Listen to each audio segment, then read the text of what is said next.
Hello, my name is Megan Speed, and I am a PhD student in music education at the University of Missouri in Columbia. And today I am so excited to share with you my 7 screen sharing tools for terrific Zoom lessons. If you are anything like me, video lessons have been a recent phenomenon in your teaching career and still may feel a bit like uncharted territory. While there are many benefits to Zoom lessons, they are absolutely necessary during our current pandemic. In regular times, they can help cut down the number of sick days and snow days that interfere with your teaching schedule, allow you to continue teaching students after you or they have moved, allow you to accommodate more schedules and cut down the need for travel time in your teaching schedule. And video lessons can be an accessible tool for students whose physical or emotional needs make it difficult for them to leave their homes. Even with all of these benefits, however, you still may be feeling less than optimistic about Zoom teaching for the long term. Zoom was designed with traditional businesses in mind, not teachers. But there are several tools on Zoom that, with a little experimentation, can make your music lessons easier and more enjoyable. Today, I'd like to show you some specific applications for the Zoom screen sharing function. As the host on a Zoom meeting, when you hit Share Screen, the following page will pop up showing all the applications and documents you have open on your computer that you can share. Before each lesson, you can pull up all of the necessary resources you need for that lesson and share them with the touch of a button. The first application I would like to show you are my reward slides. These are a big hit in my piano studio. I, like many teachers, love using stickers, and I wondered how I could continue to use this method of praise and reward over Zoom. You can easily create reward slides like this one here on a word processing or presentation software. By pulling icons and images from Google, you can easily customize these for individual students. I have here a Frozen themed slide for my student Mia, or left more generic for you to use with multiple students. The next feature I would like to show you is how to mark and annotate a score. To do so, simply click on the Annotate button on your screen share panel. I frequently do this for my students to help correct mistakes or guide their eyes while they play, and on Zoom it is as simple as using the Annotate tool. You can easily mark using different colors and erase as necessary. You can also have your student mark the music using the Annotate tool on their end. So I could ask my student Mia to go in and circle all of the times that G and C play together on this song. And that allows me to check if she can understand what that means and check her comprehension of the music. Similarly, I like to use the laser pointer function to help guide my students' eyes the way I might use my finger on the paper in an in-person lesson. To do this, simply click Annotate and Spotlight. This song has a lot of changes between the right and left hand, which means that a beginner might be looking up and down from their hands to the music frequently.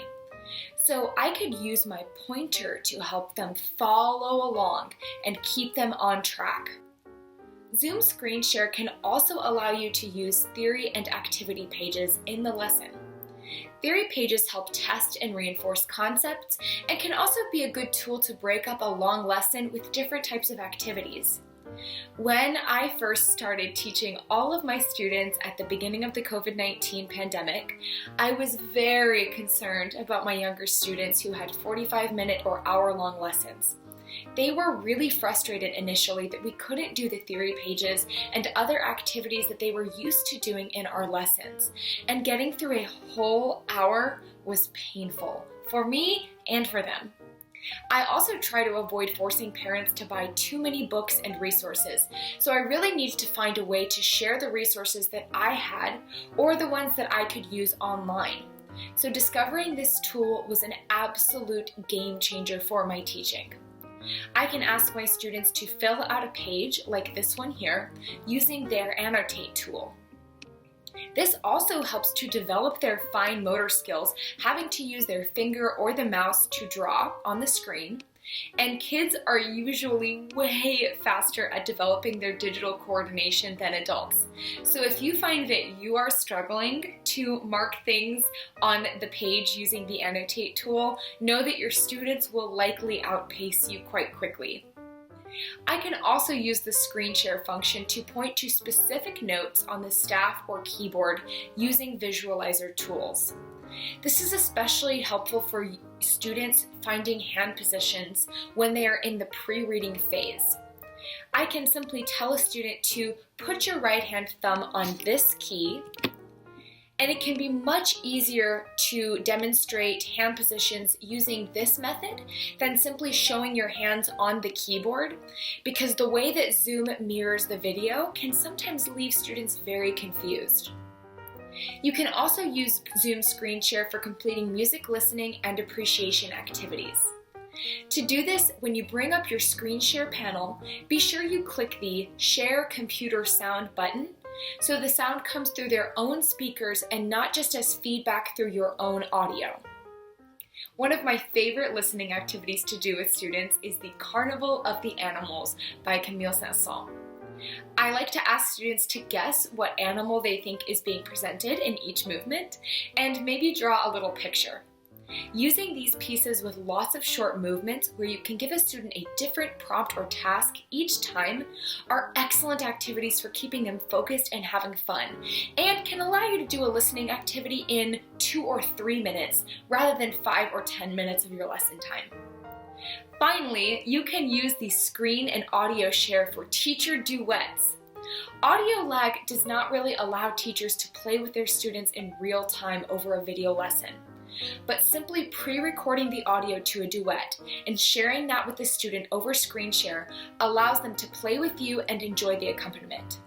This is a critical feature for young learners whose early pieces may sound a little bit simple or hollow, and to get the full musical experience require the teacher accompaniment or duet part being played. When doing duets over Zoom, it is very important to count in clearly, and I like to use the words in the song to help my students stay on track with my part. This is a clip from a video I made of an accompaniment to Herbie Hippo from Piano Safari Method Book Level 1 by Catherine Fisher and Julie Nur. Here we go.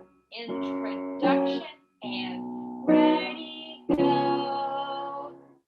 Herbie Hippo eats his leaves, and Herbie Hippo likes his grass, but Herbie Hippopotamus, he really wants a cheeseburger. I hope that these features have inspired you to try something new in your Zoom lessons, and perhaps made you a little more optimistic about using video software for music lessons. Thank you so much for your time, and if you have any questions or comments about the information I presented here today, feel free to send me an email. I would love to hear your feedback.